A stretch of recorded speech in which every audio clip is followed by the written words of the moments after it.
Santhal Pargana tenancy supplementary provision act 1949 के विश्लेषण पर आधारित वीडियो श्रृंखला का आज तीसरा भाग है। सीरीज के फर्स्ट वीडियो में मैंने इसके इंट्रोडक्टरी पार्ट और इसके टेरिटोरियल जुरिस्डिक्शन को स्पष्ट करने का प्रयास किया है। दूसरे भाग में छोटा नागपुर टेनेंसी एक्ट और संथाल परगना टेनेंसी एक्ट के तुलनात्मक स्थिति को समझने का प्रयास किया है। अब संथाल परगना टेनेंसी एक्ट के प्रावधानों को जानेंगे। इस श्रृंखला में आज संथाल परगना टेनेंसी एक्ट के सेक्शन 5 और 6 का विश्लेषण करेंगे और इसके बाद का विश्लेषण फिर अगली वीडियो में करेंगे। Santhal Pargana tenancy supplementary provision act 1949 की धारा 5 और 6 विशेष रूप से किसी खास गांव में गांव के प्रधान की नियुक्ति से संबंधित प्रावधान है। यहां बात आई खास गांव का। अभी खास गांव का अर्थ क्या होता है? खास गांव से तात्पर्य ऐसे गांव से है जहां न तो कोई मूल रैयत है और न ही वर्तमान में कोई ग्राम प्रधान नियुक्त है।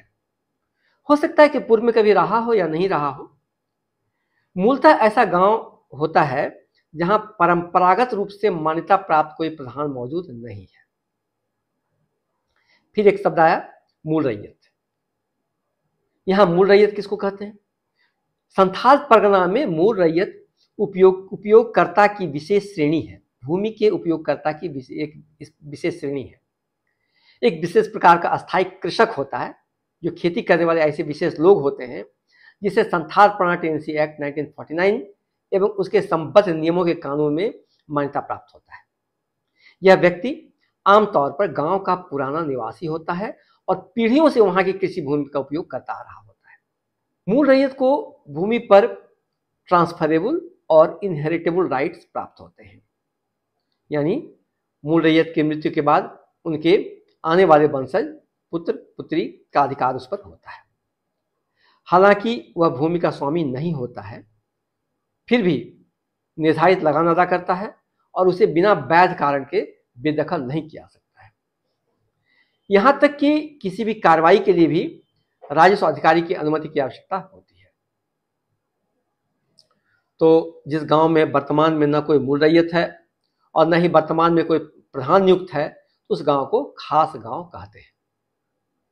अब एक विडंबना है, वर्तमान में भारत में अधिकांश हिस्सों में पंचायती राज व्यवस्था लागू है, क्योंकि 1992 के संविधान के 73वें संशोधन के तहत पंचायती राज एक संवैधानिक बाध्यता है। लेकिन संथाल परगना झारखंड का एक ऐसा क्षेत्र है जहां आदिवासी परंपरागत स्वशासन व्यवस्था मान्य है। कई गांवों में आज भी माझी, गोहाला, परगनैत जैसे परंपरागत ग्राम प्रमुखों की व्यवस्था चलती है और वहां पंचायती राज की सामान्य संरचना पूरी तरह से लागू नहीं हो पाती है।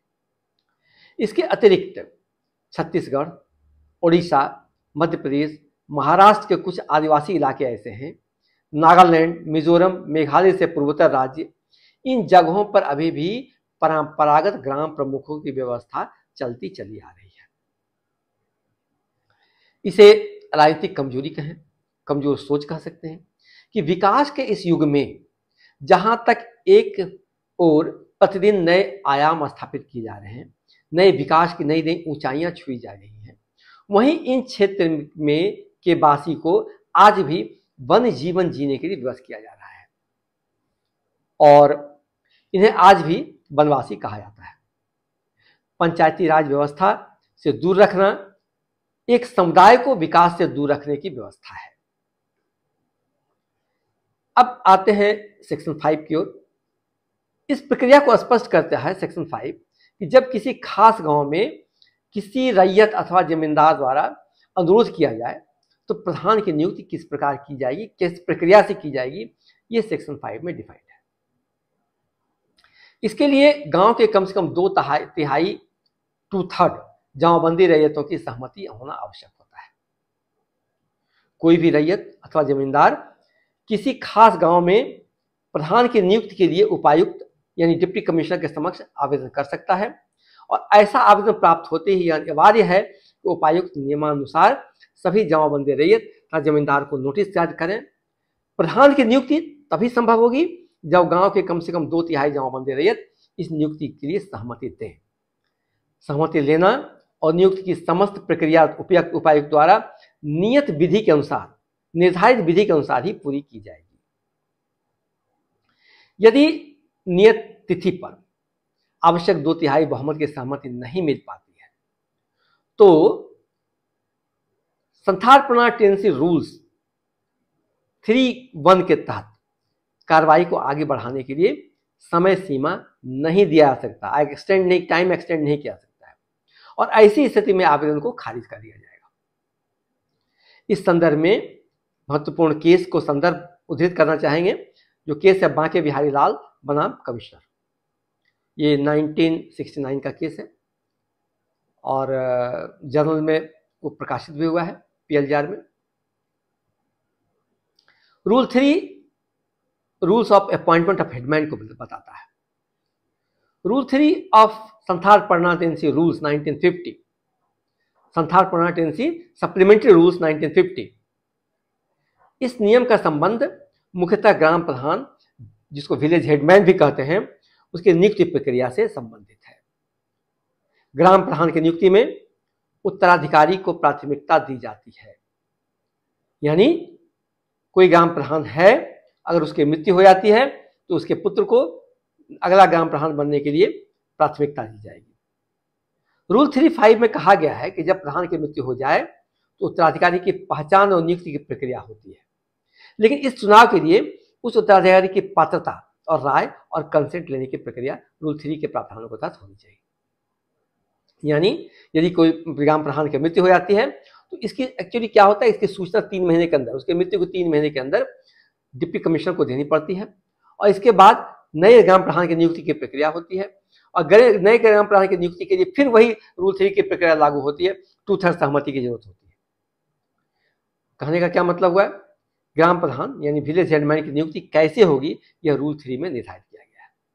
यदि प्रधान का पद रिक्त हो जाए, रिक्त होने का कई कारण हो सकता है, यदि प्रधान की मृत्यु हो जाए, असमर्थ हो जाए, या वह व्यक्ति जो प्रधान है उस पद को त्याग देता है, तो ऐसी स्थिति में प्रधान का पद रिक्त हो जाता है, तो उसके लिए उत्तराधिकारी चुनने की प्रक्रिया की जाती है। इस प्रक्रिया में ग्राम के जमाबंदी रैयत की सहमति या उनकी राय लेना आवश्यक होता है। एटलीस्ट 2/3 कंसेंट होना चाहिए। अगर पूर्व प्रधान के वारिस का नए प्रधान के रूप में चयन करना होता है तो इसका भी प्रावधान है।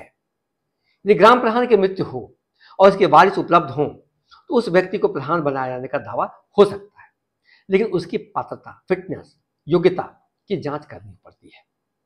यदि उत्तराधिकारी अनुपयुक्त पाया जाता है, अयोग्य पाया जाता है, तो अन्य योग्य व्यक्ति को नियुक्त किया जाएगा। ऐसा नहीं कि अयोग्य है तो भी उसी को नियुक्त किया जाएगा, ऐसा नहीं है।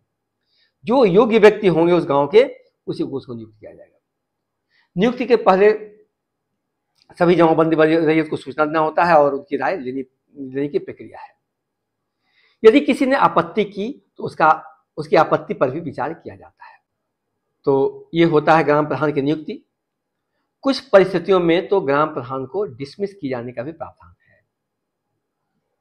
ये सेक्शन 5 है जो बताता है खास गांव में ग्राम प्रधान की नियुक्ति की प्रक्रिया, जो read with rule 3 of Santhal Pargana tenancy rules 1950।